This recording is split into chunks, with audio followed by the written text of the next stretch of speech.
If you pass this test, I'll tear my diploma," the teacher said, with a laugh that echoed across the classroom. But by the end of that day, no one was laughing, especially him. It was a cold morning in a small public school on the outskirts of Toronto. Snow pressed gently against the classroom windows, and the heater buzzed quietly, barely keeping up with the winter chill. Inside room 204, students shuffled in their seats, preparing for what was rumored to be the hardest math test of the year. At the back of the class sat Daniel Carter, a quiet, withdrawn boy who rarely spoke and almost never raised his hand. His clothes were always clean but worn, his backpack patched up in places, and his eyes, they carried something heavier than most kids his age. Mr. Reynolds, the math teacher, was known for his strict attitude and sharp tongue. He believed in discipline and excellence, but he also had a habit of labeling students too quickly. "All right, everyone,"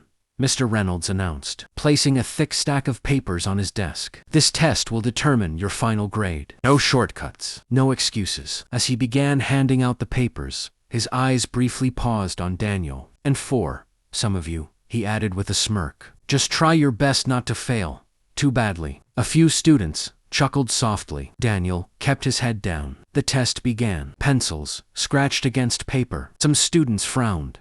Others sighed. The questions were complex beyond what they had practiced. Time seemed to move faster with every passing minute. Daniel stared at the paper for a moment, then slowly picked up his pencil. Across the room, whispers started. A few students were already struggling. One girl looked like she was about to cry. But Daniel, he wrote steadily, calmly, page after page. Mr. Reynolds noticed. He walked over, arms crossed. "Well, that's surprising," he muttered quietly. "Didn't expect you to even get past question 1. Daniel didn't respond. Halfway through the exam, something unexpected happened. Daniel stood up. "I'm done," he said softly. The room went silent. Mr. Reynolds raised an eyebrow.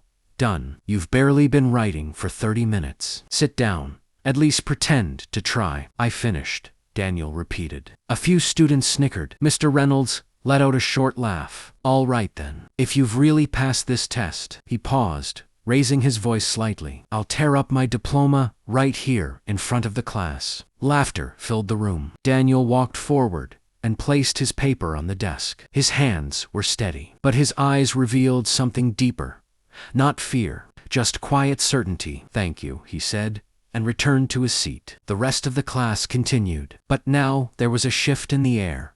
Curiosity, doubt, amusement. When the bell rang, students rushed out, still talking about what had happened. "Did you see him? He's crazy." "No way." He passed. Mr. Reynolds stayed behind, picking up Daniel's paper with a